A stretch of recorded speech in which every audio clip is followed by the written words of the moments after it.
4, 5, 6, 7, 8, 9, 10. Actually, we'll go a little lower, a little bit lower. Okay, right there is perfect.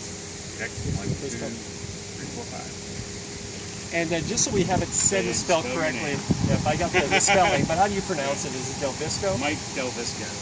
Delvisco. Professional angler and South Carolina.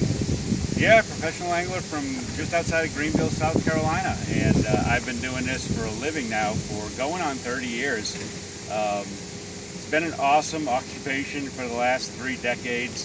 And for the last 10 years now, I've been sponsored by Texas Roadhouse, so I get a chance to go and travel all around the country in between fishing tournaments and tour events and things like that, and go visit all my friends at Texas Roadhouse, which is what I'll be doing tonight from 4 to 7 p.m. at the Duluth, Minnesota store. It's been a couple years since I've been back up here in this neck of the country, but every time I come up here, I really love it. Love to get out here and fish a couple days if I get a chance and visit with all the fishing fans.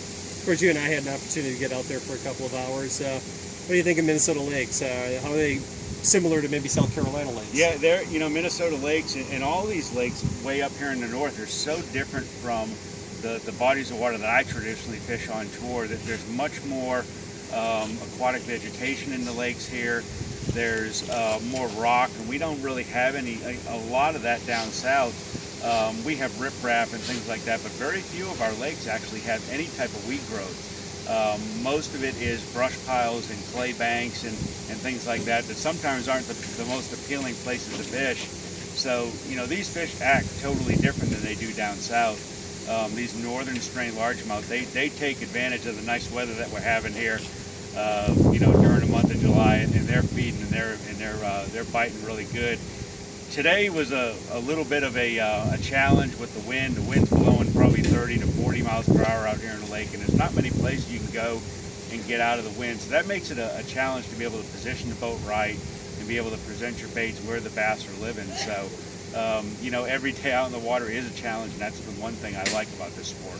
You were telling me out in the water, down where you're from, you don't see a lot of pike and a lot of walleye. It's really bass down there. So is it kind of fun to come up here and catch some different fish? Yeah, it sure is. Anytime I get a chance to go around the country and catch something that's different from a bass, which is what I do, 365 days a year, it's a lot of fun, and we don't have any pike. It's very rare. Every once in a while you'll get what's called a tiger muskie. I guess that's a cross between a pike and a muskie, but that's very, very seldom. Maybe once every 5 years we'll even see one. The only other things that we tend to catch when we're out there bass fishing is a big old catfish, which I'm sure you guys have too. But yeah, walleye and northern pike. I've caught several here this week up here in northern Minnesota.